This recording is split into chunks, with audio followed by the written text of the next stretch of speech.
Hello po, mapagpalang araw po sa ating lahat. Bumabati po ako ng advance Merry Christmas. Ako po, sa mga hindi nakakalam, ako po si Pastor Rogie na bahagi po ng Harvest Outreach Ministries International at ang presently pastoring a small church in Pandi. At nagpapasalamat po ako sa Lord na naging kabahagi po ako ng inyong gawain po diyan. Isa pong malaking karangalan po sa akin. Ano po? At ang ating pong pag-uusapan ay patungkol sa biyaya. Biyaya ng Kapaskuhan. Ito po ay sabi nila ang biyaya daw ay talagang nangyari sa mga present day Christians, hindi lamang yung mga sinaunang kumilala sa Panginoong Hesus, mas nararanasan ang biyaya, of course. Pero ang biyaya ba ng Diyos ay para lamang sa New Testament? Hindi. Very evident po ang pagkilos ng Diyos sa mga characters ng Biblia during the Old Testament times. Example po, si Adam and Eve, when they fell from their sins, ano ang ginawa ng Diyos? Nung dumating ang Diyos, na sila ay from time to time binibisita ng Diyos, narinig ni Adam ang kanyang yabag. At ano ang naging reaksyon niya? Takot.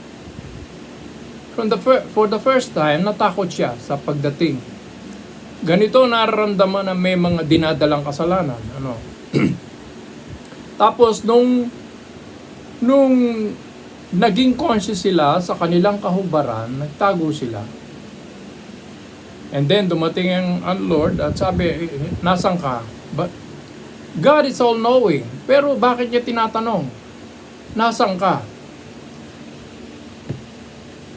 You know, kung ang unang tao ay nagkaroon ng repentant heart, baka nagbago pa ang ating sitwasyon. Kaya lang alam na rin ng Diyos yun.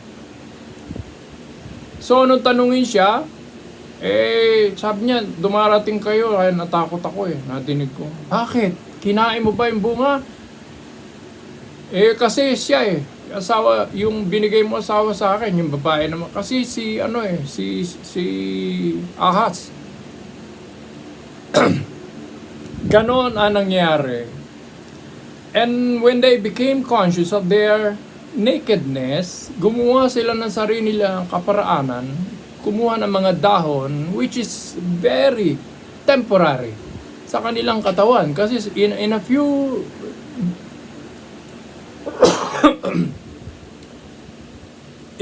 weeks time or in a few days time, sila po, ang mga dahon na ito ay matutuyo. Pero nung ang Diyos ang gumawa ng kaparaanan sa kanila, ang tawag dito ay grace. Tinakpan ang kanilang kahubaran, ano ang ginawa ng Diyos? Pumatay ng hayop. Agad-agad pinatuyo ang mga balat. Mabilisan ito nangyari. Supernatural means. Ito po ang pagkaunawa ko.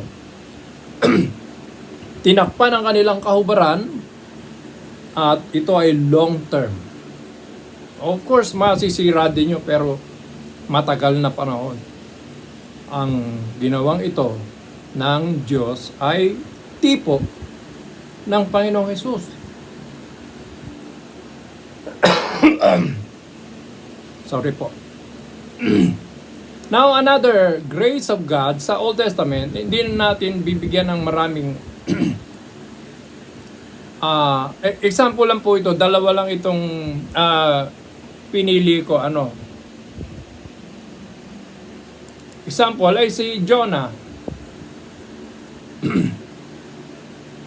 Si Jonah ay tinawag ng Diyos, sabi mangaral ka ng repentance sa Nineveh.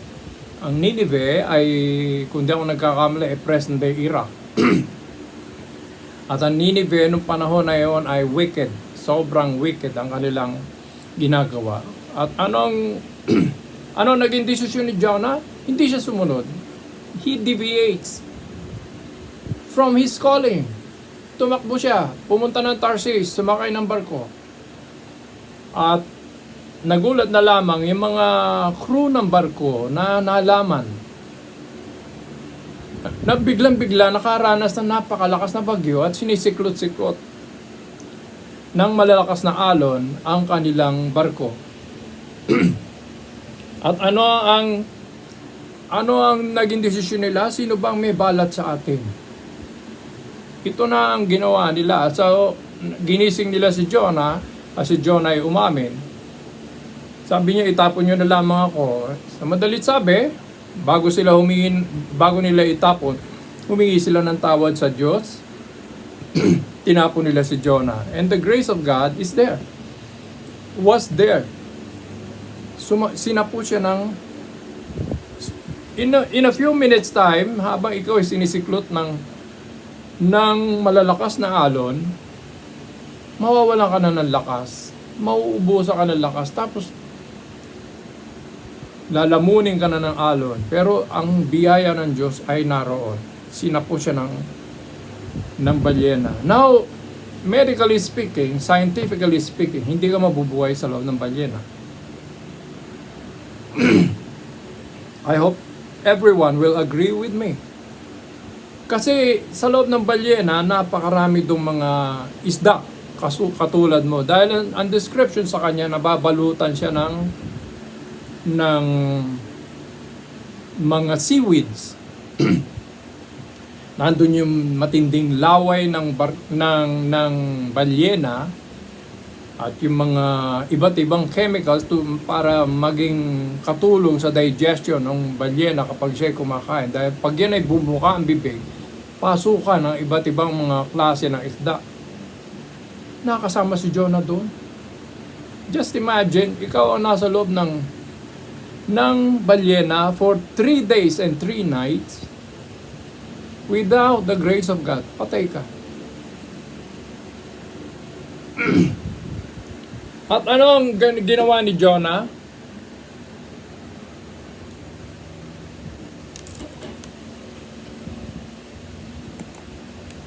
Sabi rito sa Jonah chapter 2 verses 1 and 2, from inside the fish, Jonah prayed to the Lord the Lord his God. He said, "In my distress, I called to the Lord, and He answered me. From deep in the realm of the dead," take note of that. From deep in the realm of the dead, I called for help, and you listened to my cry.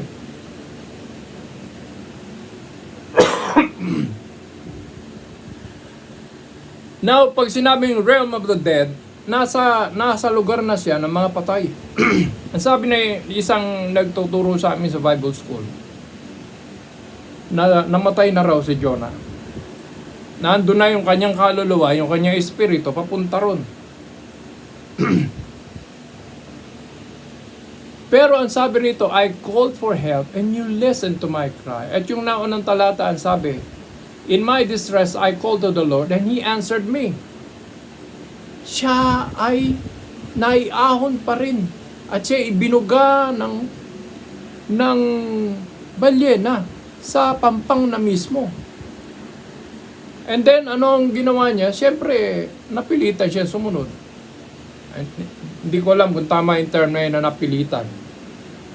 Pero kailangan niya sumunod. So, nangaral siya sa madalit sabi, and the entire kingdom of Nineveh ay nagrepent. Just imagine, entire kingdom. From the king to their animals, to the slaves, and to all the people. They fasted and prayed and repented from their sin. Just imagine the whole kingdom was saved. Dahil dun sa pangangaral ni Jonah. Pero si Jonah, naging masaya ba? Nalungkot.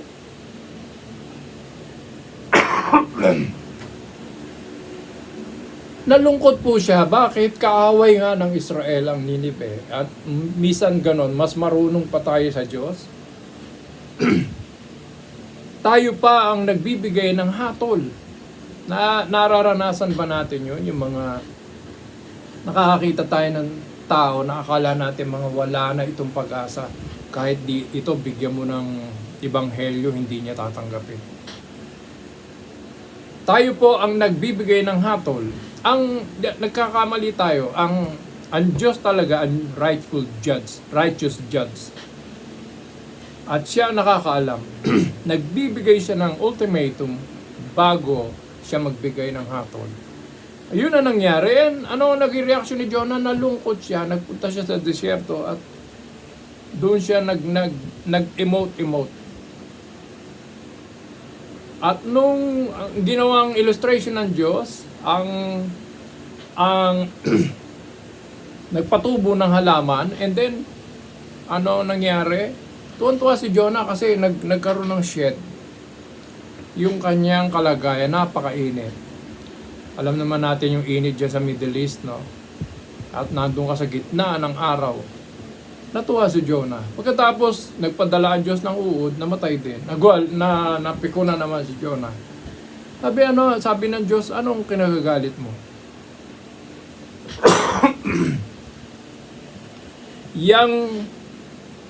Yang halaman na yan, hindi naman ikaw nagpatubo dyan. Bakit ka nagagalit na siya ay mamatay?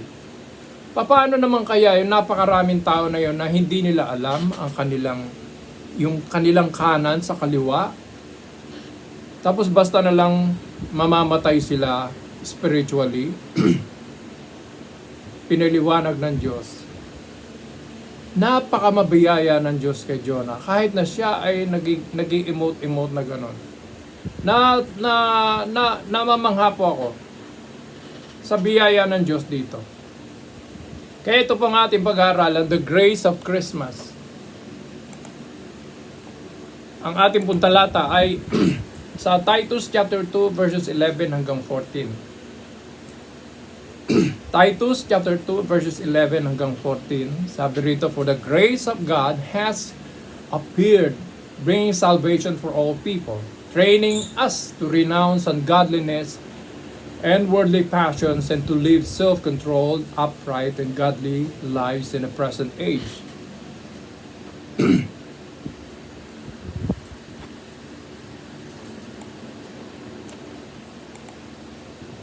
Verse 13 hanggang 14, waiting for our blessed hope, the appearing of the Lord, of the glory of our great God and Savior, Jesus Christ, who gave Himself for us to redeem us from all lawlessness and to purify for Himself a people for His own possession who are zealous for God's work.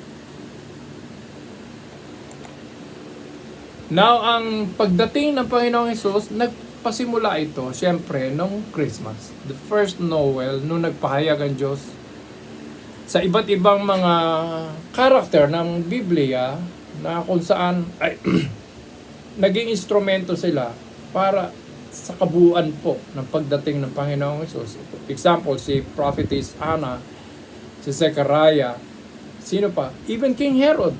Kaya lang negative ang dating sa kanya. The wise men, the shepherds, ginamit ng Diyos lahat ito. At kung tutuusin, makikita natin, grandiose, masyadong engrande ang pagdating ng Panginoong Hesus. Bagamat siya ay dumating sa sabsaban, pero yung pagbabalita ng mga anghel, kamangha-mangha yun, at jaw-dropping. Kung ma-imagine natin kung tayo nasa katayuan ng mga shepherds na ito, nganga tayo. Nganga na lang. Doon sa spectacular sight na yon. Now, ito yung grace, dito nagpasimula, pero kung ating ikukumpara, halimbawa, para konting pag-aaral lang, yung Old Testament, halimbawa, sa New Testament, ang tawag sa atin ay mga anak ng Diyos. Amen? So, di ba sabi sa John 1:12, sabi rito, to all who did receive Him, to those who believe in His name, He gave them the right to become children of God.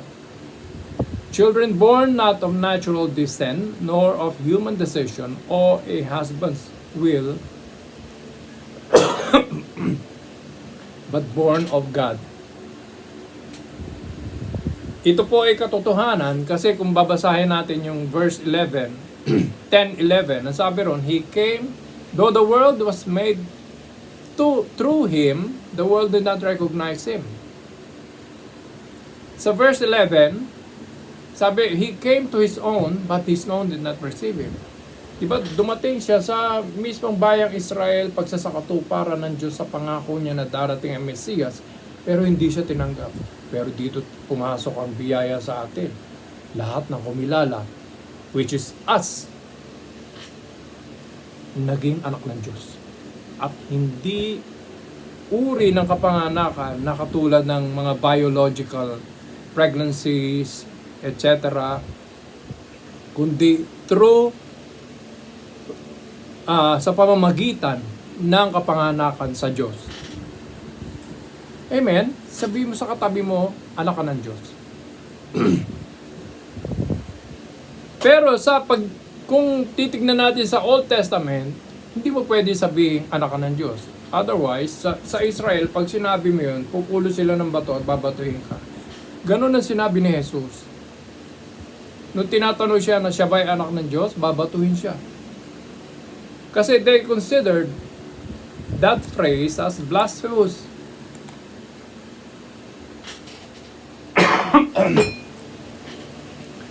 And another truth,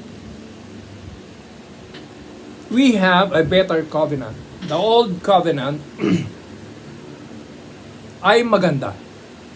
Ito'y gawa ng Diyos at ito'y pakipagtipan ng Diyos because He is a covenanting God.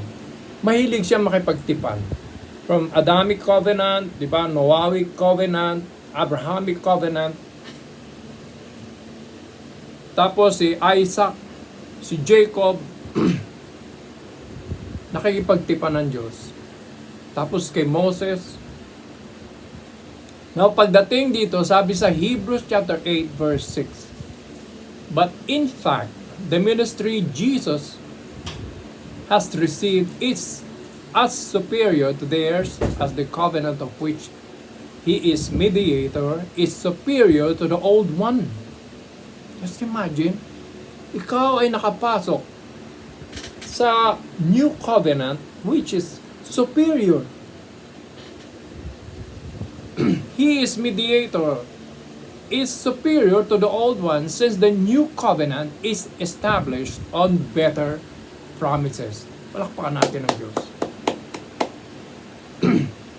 Ito po ay matatagpuan sa Book of Hebrews. Kung gusto niya ng mga doctrinal issues na gusto niyong pag-aralan, pwede niyong basahin ang Book of Hebrews.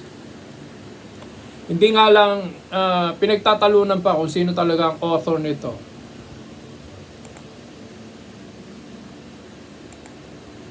Now, if you receive the grace of Christmas and if you are thinking that you have the better covenant, ano ang dapat mong maging actuations kung i-apply natin ito sa ating buhay? Ang sabi rin sa talata natin, yung ating talata na ginamit, renounce ungodliness. Ikaw ang magde-decide nito. Ang unang ginawa ng Diyos, ikaw ay pinatawad sa iyong kasalanan.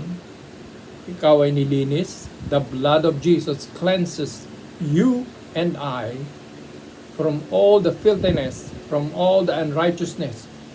Ito ay biyaya ng Diyos. Ano sabi sa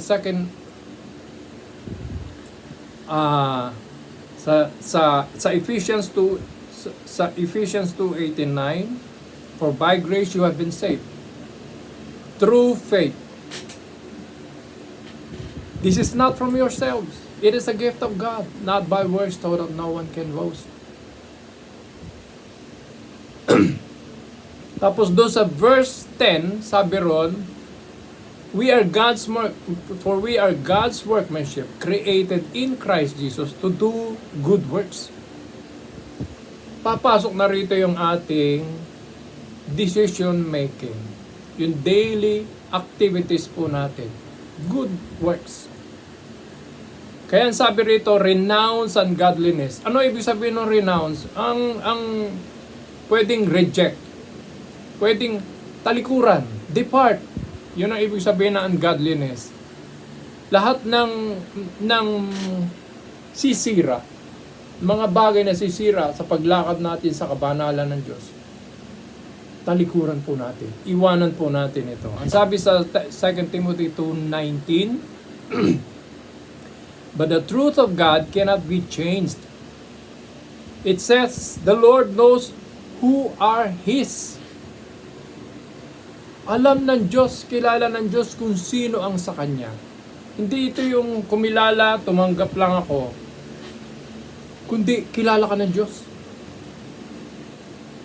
And everyone who says he is a Christian must turn away from sin. Ang isa sa, kung sinasabi mo ikaw ay Kristiyano, mananampalataya, well, maganda yon. Pero nakatingin ng Diyos sa iyong pamumuhay, sa iyong daily activities, sa mga lumalabas sa iyong bibig, sa iyong mga nagiging trabaho. Compromiser ka ba? Meron kang mga kaloob, okay yan. Pero ang hinahanap ng Diyos, bunga. Renounce ungodliness. Pangalawa, live self-controlled, godly lives. Ayon puro sa unang talata na binasa natin. Sa 2 Timothy 1:7, for God gave us a spirit of fear, but of power and love and self-control. Sa mga di nakakalam, ako po ay dating, bago ako maaresto ng Panginoong Jesus, namumuhay ako ng sobrang magulo. I was in a dark part of my life at parang sobrang bigat na ang aking kalagayan. Hirap na po ako kasi kahit na may asawa na ako, 3 na anak ko, ang gulo-gulo pa rin. Sobrang hinayaan ng Diyos na mahirapan talaga ako. Until such time na ako ay lumapit sa Panginoon. Nung wala pa ako sa Lord, wala akong control sa sarili ko. Kahit na anong dumating sa buhay ko, kahit alam kong makakasira ito, droga, alak, kahit na ano, ginagawa ko. I am letting them in. Pasok lang ng pasok. At sinira ng kaaway ang buhay ko. Of course, kasama yung desisyon ko. Wala akong self-control. Pero nung makakilala ko sa Panginoon, kahit na iharap mo sa akin yung mga bagay na pinanggalingan ko, nagugulat ako. Nawala na yung craving. Pero yung self-control, sino nagbigay nun? Ang Diyos. Ang kailangan mo na lamang ipamuhay ito. Alam ko, maraming magiging issue ito kasi self-control, it's difficult to live with it. Pero wala ka ikakatwirang kapatid. Kasi the Holy Spirit is giving you the fruit of self-control. Yun ang sabi ng Biblia. Wala ka ikakatwiran, ang kailangan mo na lamang ipamuhay ito. Ano ang sabi ng Biblia? Keep in step with the Spirit. Kailangan po natin ito. Ito ay bahagi ng bunga ng banal na Espiritu sa atin. At kailangan mo ito ipamuhay. Self-control. Meron ka bang kaaway? Meron ka bang kagalit? Kapitbahay mo ba? Kasama mo ba sa trabaho? Ipamuhay po natin itong self-control. Na kapag iniinis ka, naranasan ko rin yan sa Saudi. I was also a graphic artist there. 17 years po ako dyan. Nagsimula ako sa publishing and then sa hotel. Naranasan ko rin yung iba't ibang pakikihalubilo sa iba't ibang mga lahi at natutuhan ko nga mag-Arabic. Alam ko kapag nagsasabi sila ng mga kalokohan at may mga time na gusto ko na mag-retaliate. Pero anong ginagawa ko? Pagdating sa gabi, yung taong mga galit sa akin, yung taong kung saan galit ako, hindi ko alam kung galit sila sa akin ng mga ibang lahi, pinapanalangin ko. The best weapon that we have is prayer. Ang sabi ko, tinote ko yung isang talata sa Biblia, ang sabi ko, Lord, ang sabi mo sa iyong salita, if a man's ways are pleasing to the Lord, he can make even his enemies at peace with him. Ano ang nangyari? Kinabukasan ba? Maayos na yung aming relasyon. Biglang-bigla naging mabuting kasama siya sa opisina. Amen? May kakayahan ng Diyos. God is able to do exceedingly, abundantly, and above all that we could ever ask or think. Ephesians 3:20. Kaya ng Diyos. At ang ninanais ng Diyos, magkaroon ka ng desisyon para sa self-control. Ano yung una? Renounce ungodliness. At pangalawa, live self-controlled lives. Pangatlo, be zealous for good works. Be zealous for good works. Anong sabi rin sa Ephesians 2:10? Sabi ron, we are God's workmanship. Dati, ikaw ay nilikha sa alabok na hanggang ngayon, ganun pa rin naman tayo. Pero nagkaroon na tayo ng bagong manlilikha. Ng bagong, we are now created in Christ Jesus. Sabi ni Pablo, si Jesus na namumuhay sa akin. Diba? Ang sabi ron, we are God's workmanship created in Christ Jesus to do what? Good works. Hinahanapan tayo ng Diyos ng good works. Ang sabi ng Panginoon Jesus, akala nyo tumatawag kayo sa akin ng Lord, Lord? Papasok na kayo sa kaharian ng langit? Hindi. Ang makapasok lamang yung gumagawa ng kalooban ng aking Ama. Good works. Sabi ng mga so-called Christians, Lord, did we not prophesy in your name? May mga kaloob ito. Did we not do many miracle works in your name? Did we not cast out devil in your name? I can tell you plainly, sabi ni Jesus, depart from me, you evildoers. Just take note of that. Evildoers. So, lumalakad sila sa kasalanan. Alam ng Diyos, and even in the book of Revelation, meron siyang sinaway na isang church doon na sabi, you have the reputation of being alive, but for me, you are dead. So, hinahanapan ng Diyos, anong klaseng good works? Good works ito na merong kasamang righteousness, holiness ng Diyos. Sabi sa Titus 2 verse 14, who gave himself for us that he might redeem us from all iniquity and purify unto himself a peculiar people, zealous of good works.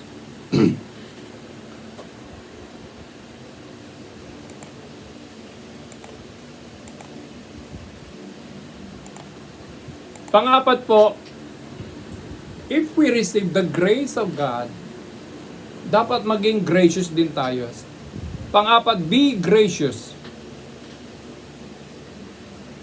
Kung ikaw nakatanggap ng biyaya, kung ang pagbabasihan ay good works, hindi ubra. Pagdating po ng panahon, magkakaroon ng judgment, the white throne judgment. Haharap ang lahat.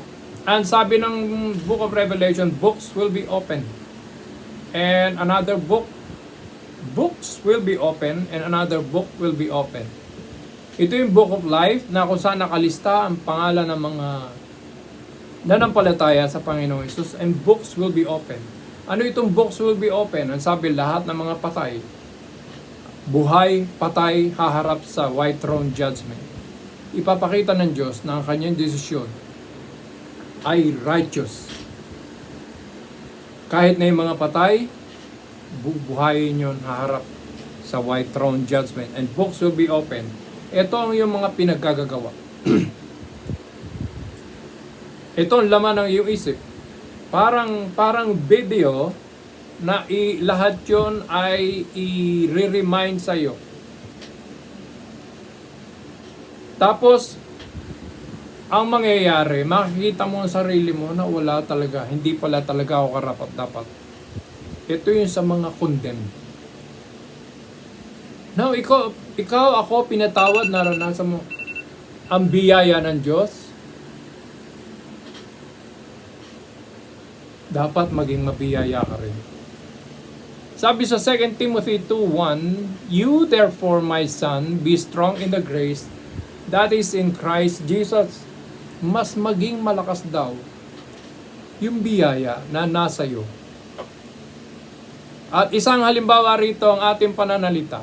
Sa Colossians 4:6, "Let your speech always be with grace, as though seasoned with salt, so that you will know how you should respond to each person." Bakit sinabing ang pananalita mo ay samahan mo ng asin? Ang asin ay preservative. Nagpe-preserve. Minsan yung ating ginagawang mabuti ay natatakpan kapag the way we speak. Masyado tayong maangas. Nanunumbat. Tapos yung iba, nagkakaroon ng maraming mga bumabalik yung dati nilang character. Alam nyo, yung isang mangaral nagsabi na one time pagpasok, na-invite siya sa isang church somewhere in Mexico. Ang ganda ng praise and worship. Talagang na-bless siya. Pagkatapos, pagtayo niya sa pulpito, tumabi sa kanya ang Panginoong Jesus mismo. At sinabi sa kanya, eto ang sabihin mo sa kanila bago ka mag-preach. Hindi niya kayang sabihin. Sabi, yan ang sabihin mo. So, ano yung sinabi niya? Bago siya magsalita, sabi, "The Lord Jesus told me just now." Sabi niya ganun.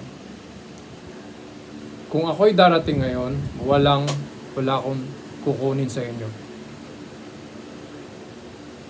Lahat sila nakanganga. Ano ang problema ng church na yun? Yung praise and worship? Hindi, ang galing. Ang naging problema pala nila, backbiting, backstabbing, chismisan, kabi-kabila. Nakasama pati pastor. Grumblers, mga reklamador. So kasama po rito ang ating pananalita, let us be more gracious sa ating mga sinasabi, sa ating pananalita. Now, ulitin po natin, no? Una-una, renounce ungodliness. Napakahalaga po nito. Yung kabanalan, maging conscious po tayo sa kabanalan ng Diyos. Live self-controlled, godly lives. Be zealous for good works. And be gracious to one another. Maging mabiyaya po tayo sa ating kapwa. Magkaroon tayo ng mga leeway. Huwag tayong basta-basta magbibigay ng hatol kaagad-agad. Amen? So bilang pagtatapos, the grace of Christmas. Ang biyaya ng Diyos ay inihatag sa lahat ng tao. Maging instrumento po tayo ng biyayang ito. At ito'y nagpasimula noong Christmas. At ang biyaya ng Pasko sa bawat isa sa atin ay nagpasimula nung pinanganak ang Panginoong Hesus. Dumaloy ang biyaya, consummation ng ipinangako ng Diyos sa sangkatauhan sa Israel at sa sangkatauhan ang pagdating ng Messiah. And just remember this, babalik ang Panginoon hindi para maging ipanganak ulit sa sabsaban as a meek servant of God, kundi as a righteous judge. Maging maingat po tayo sa ating pamumuhay at i-cherish po natin, i-treasure po natin itong biyayang ito na ibinigay sa atin. Maging maingat po tayo sa ating pamumuhay at ingatan po natin itong grace na ito. At nawa, sa pamamagitan ng aral na ito, magkaroon ng bagong kahulugan ang Pasko sa bawat isa po sa atin. Amen po. Tayo po ay manalangin. Aming Diyos na makapangyarihan na siyang may-ari ng aming buhay, nagbigay buhay sa amin. Truly, Lord, that the earth is yours and all that dwells therein. At wala po kaming pwede pagmalaki, Panginoon. Kami po lahat ay nabubuhay sa biyaya. Hayaan mo na ang Kapaskuhang ito na darating ay magkaroon ng bagong kulay po sa amin. Makita po namin kung paano mo binigay ang biyayang ito. At maging mabiyaya po kami sa aming kapwa. Ito ipamuhay po namin yung biyayang ito patungkol sa iyong ebanghelyo at maging conscious po kami na lakaran ang iyong kabanalan at iyong katwiran. Purihin ka aming Ama at patuloy kong itinataas sa inyo ang gawain ng HOM Eastern sa pangunguna ni Pastor Darwin at lahat po ng mga kapatiran, Panginoon, dalangin ko po ang more anointing sa Kanya at maging sa lahat po ng Kanyang mga kamanggagawa, maging si Pastora Giselle, Panginoon, dalangin ko po ang pagkilos mo mightily, Lord, sa kanilang mga buhay, Panginoon, anumang mga threats, intimidations na galing sa kaaway, anumang kasinungalingan, aking putol sinasaway sa pangalan ni Jesus. Purihin ka, O Diyos, sambahin ka. We claim this in the mighty name of Jesus. Amen.